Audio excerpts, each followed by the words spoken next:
वहीं का रहने वाला था। शादी के कुछ सालों बाद अजय की पत्नी अजय को तलाक देकर चली गई। उस दिन से अजय ने लोगों से मिलना जुलना बंद कर दिया। उसने अपना घर बेचकर एक वीराने में घर बना लिया जहां वो अकेला रहता था। उसके घर से ठीक कुछ ही दूरी पर एक क्रिश्चियन कब्रिस्तान पड़ता था।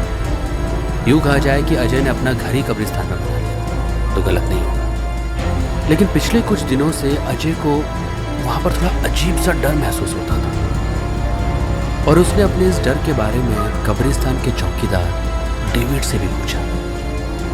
डेविड, पिछले कुछ दिनों में इस कब्रिस्तान में मुझे अजीब सा खौफ महसूस हो रहा है, तुमने कुछ नोट किया क्या? अजय के इस सवाल पर डेविड भी डरता हुआ साहब, पिछले 20 सालों से इस कब्रिस्तान की चौकीदारी कर रहा हूं। मुझे आज तक ऐसा महसूस नहीं हुआ जो पिछले कुछ दिनों में हो रहा है। और आपने भी मुझसे यही बात की। मैं तो खुद आपसे बात बोलने वाला था। पता नहीं क्या होगा, क्या बात है, क्या होने वाला है। इतना बोलकर डेविड कब्रिस्तान में चला गया। रात के सन्नाटे और स्याह अंधेरे में डूबे उस पुराने कब्रिस्तान में कब्रों पर जलती हुई एक आध मोमबत्ती की रोशनी में सूखे पेड़ों की परछाई काफी भयानक और दिल दहला देने वाली आकृति बना रही थी। डेविड कब्रिस्तान में अपनी झोपड़ी में सिगरेट के कश लगाने लगा। उसको यहाँ करीब 20 साल हो गए थे और इतने सालों में उसे कभी डर नहीं लगा।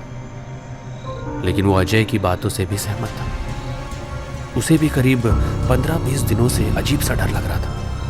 यूं कह लो जब से वो कुछ दिनों के लिए अपने गांव गया था और उससे लौटने के बाद वहाँ का वातावरण, वहाँ की आबो हवा कुछ रहस्यमयी और खौफनाक सी हो गई थी।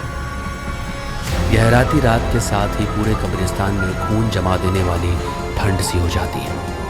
सूखे ठूठ हो चुके पेड़ों में छिपे उल्लुओं की डरावनी आवाज़ों के बीच किसी बच्ची की हंसने की आवाज़ें गूंज उठती हैं। फिर कुछ अजीब सा शोर उसे सुनाई देता है, जैसे कुछ लोग बातें कर रहे हैं।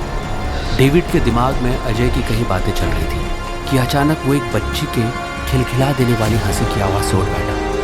उसने अपनी टॉर्च की रोशनी उस ओर फेंकी जहाँ से हंसने की आवाज़ आ रही थी। टॉर्च की रोशनी में डेविड ने एक परछाई देखी जो उस कब्र के पास उल्टा बैठकर बातें करती हुई हंस रही थी। ये देखकर डेविड चिल्लाया, कौन है? कौन है वहां पर?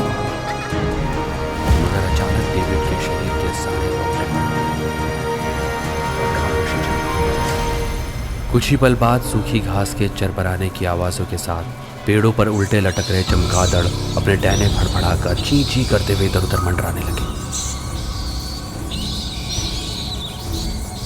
डेविड ने देखा कोई बच्ची तेजी से भागी और फिर अंधेरों में खो गई। डर से कांप रहे डेविड ने वापस उस कब्र की तरफ टॉर्च की रोशनी फेंकी। वो देखकर उसकी टांगें जोर जोर से हिलने लगी। उसने देखा एक बिना धड़ की लाश जिसका एक हाथ और एक पैर भी नहीं था वहां पड़ी हुई थी। अचानक डेविड का सर घूमने लगा और वो वहीं बेहोश हो गया। सुबह उठने पर वो लड़खड़ाते हुए कदमों से उस कब्र पर गया जहां रात उसने कटी फटी बिना धड़ की लाश और किसी को बैठे देखा था। ये कोई नई कब्र थी। तभी उसे उस कब्रिस्तान का दूसरा चौकीदार पीटर नजर आया जो उसी के पास चलता हुआ आ रहा था।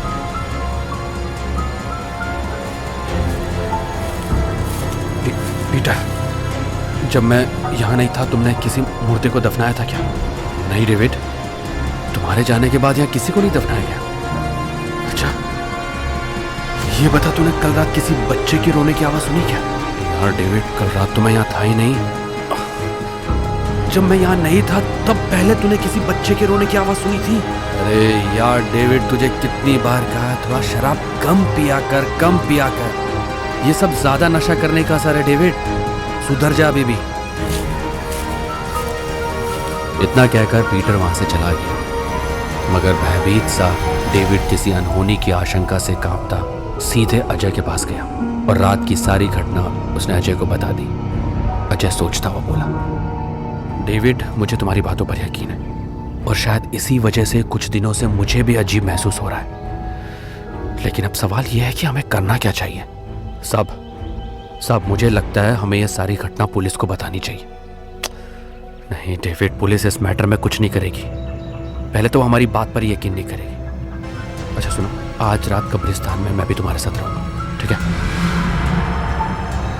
अजय रात में डेविड के साथ रुक गया और वहीं अचानक उस बच्ची के हंसने की आवाज आने लगी। दोनों ने छिपकर जो देखा वो देखकर उनके खून जम गया।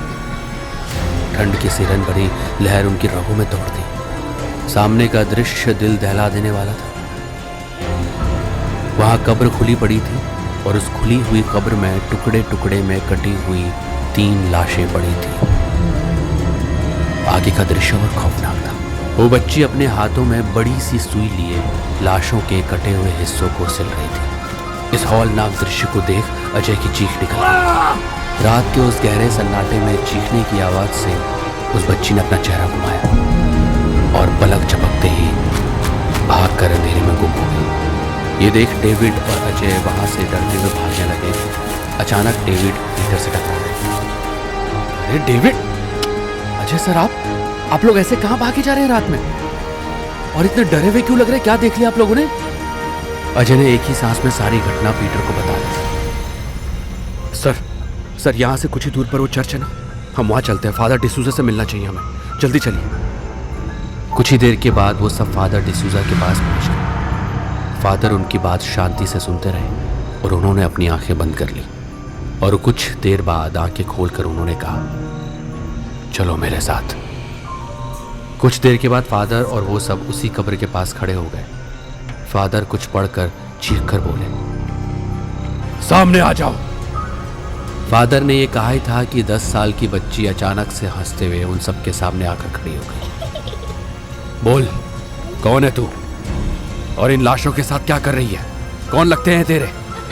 उस बच्ची की हंसने की आवाज पूरे कब्रिस्तान में गूंजने लगी और फिर उसने कहा, मेरा नाम है जेनी। एक दिन जब मैं स्कूल से वापस आई तो मैंने देखा मेरे पापा और पड़ोस की हिना आंटी दोनों मिलकर मेरी मम्मी को चाकू से मार रहे थे। मेरी आंखों के सामने पापा ने हिना आंटी ने मेरी मम्मी के टुकड़े टुकड़े कर दिए और लाश के टुकड़ों को इसी कब्रिस्तान में आधी रात को दफना दिया। मेरे पापा ने मुझे भी मारने की धमकी दी थी। मैं ये सब देख के बहुत डर गई थी। उसके बाद हर रात मेरे सपने में मम्मी की लाश दिखती है। वो मुझे उठाकर कब्रिस्तान लाती है और फिर मैं यहाँ बैठकर सुई से मम्मी को सिलती रहती हूँ। अब देखो, मैंने अपनी मम्मी को पूरा सिल दिया है। और पता फिर क्या हुआ? एक दिन मम्मी की सिली हुई लाश हमारे घर आ गई। घर में मैं, पापा और हिना आंटी रहते थे। मम्मी ने हिना आंटी को भी ठीक वैसे ही मारा जैसे उन्होंने मम्मी को मारा था। उनके टुकड़े टुकड़े कर दिए मम्मी ने। उसके बाद पापा की बारी। मम्मी ने नोच नोच कर उन दोनों के छोटे छोटे टुकड़े कर दिए। मैं ये सब कुछ छत से देख रही थी। डर की वजह से मैं छत से गिर गई और मर गई। लेकिन मरने के बाद भी मैं हर रात यहाँ आती हूँ, पापा और आंटी की लाश को सिलती हूँ। लेकिन अगली रात फिर उनकी लाश के टुकड़े टुकड़े मिलते हैं। इतना कहकर वो बच्ची गायब हो गई। बच्ची की बात सुनकर फादर ने कहा, ये बच्ची की अतृप्त आत्मा है। इसके पापा और उस हिना नाम की औरत को ऊपर वाले ने सजा दी है। लेकिन सुनो, तुम लोग यहाँ कदम भी मत रखना, वरना तुम लोग भी अपनी जान गंवा बैठोगे। आज भी आधी रात को रहस्यमय चीखों, हंसी की आवाज़ों, अजीब सी फुसफुसाहटों और सरसराहटों को अपने भीतर लिए वो कब्रिस्तान बिल्कुल वीरान पड़ा है। अब वहाँ मुर्दों को दफनाने भी कोई नहीं जाता।